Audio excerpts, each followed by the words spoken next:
Mohammed bin Zayed. They're killing my people in my country. They're killing Sudanese people. Control What did you say? Respect yourself.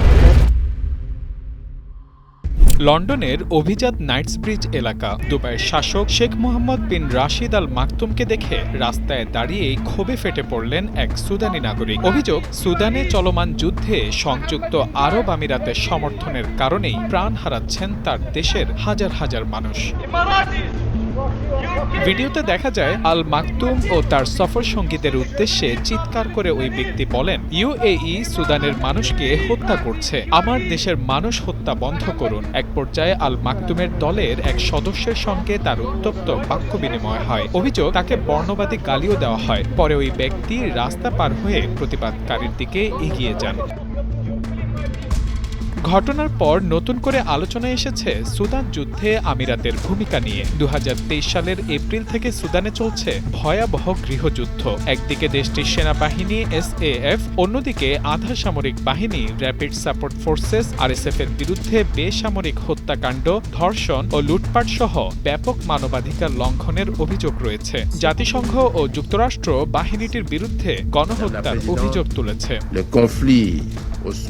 আমিরাত অবশ্য বরাবরই RSF-কে অস্ত্র বা সামরিক সহায়তা দেওয়ার অভিযোগ অস্বীকার করে আসছে। তবে জাতিসংঘের বিশেষজ্ঞ, মানবাধিকার সংস্থা ও বিভিন্ন অনুসন্ধানী প্রতিবেদনে RSF-এর কাছে অস্ত্র পৌঁছানোর সঙ্গে আমিরাত সংশ্লিষ্ট নেটওয়ার্কের যোগসূত্রের কথা উঠে এসেছে। লিবিয়া, চাদ ও সোমালিল্যান্ড হয়ে অস্ত্র সরবরাহের অভিযোগ রয়েছে। এমনকি ইথিওপিয়ার একটি সামরিক ঘাঁটি ব্যবহার করে RSF-কে সহায়তার অভিযোগও সামনে এসেছে ইউএর বিরুদ্ধে।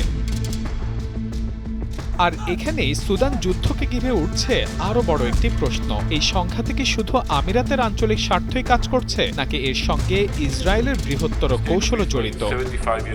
মিডল ইস্ট মনিটরে প্রকাশিত এক বিশ্লেষণে দাবি করা হয়েছে, সুদানের অস্থিরতাকে কাজে লাগিয়ে লোহিত সাগরে নিজেদের সামরিক ও রাজনৈতিক উপস্থিতি বাড়াচ্ছে ইসরায়েল। বিশ্লেষণটিতে বলা হয়, ইয়েমেনের ইরান সমর্থিত সশস্ত্র গোষ্ঠীর নিয়ন্ত্রণ এবং বাব আল মান্দাব ঘিরে নিরাপত্তা উদ্বেগের প্রেক্ষাপটে সুদানকে একটি গুরুত্বপূর্ণ বাফার জোন হিসেবে দেখছে তেল আবিব।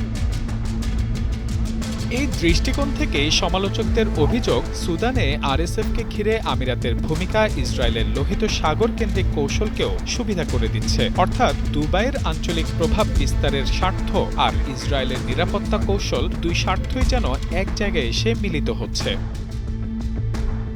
এদিকে লন্ডনে অবস্থান করছেন আমিরাতের দুই শীর্ষ নেতা, দুবাইয়ের শাসক মোহাম্মদ বিন রাশিদ আল মাকতুম এবং প্রেসিডেন্ট মোহাম্মদ বিন জায়েদ আল নাহিয়ান। গত বৃহস্পতিবার জুমেইরা কার্লটন টাওয়ার হোটেলে তাদের বৈঠকের খবর প্রকাশ করে আমিরাতি গণমাধ্যম। বৈঠকটিকে ভ্রাতৃত্বপূর্ণ সাক্ষাৎ হিসেবে উল্লেখ করে দুই নেতার ঐক্য ও পারস্পরিক শ্রদ্ধার কথা তুলে ধরা হয়।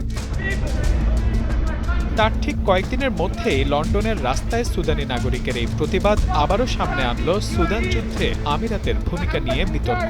ঘটনার পর আল মাকতুম সামাজিক যোগাযোগ মাধ্যমে পরিবারের সঙ্গে লন্ডনে ছুটি কাটানোর ছবি পোস্ট করে লেখেন, জীবনের সবচেয়ে বড় বিনিয়োগ পরিবারের সঙ্গে তৈরি করা সুন্দর মুহূর্ত।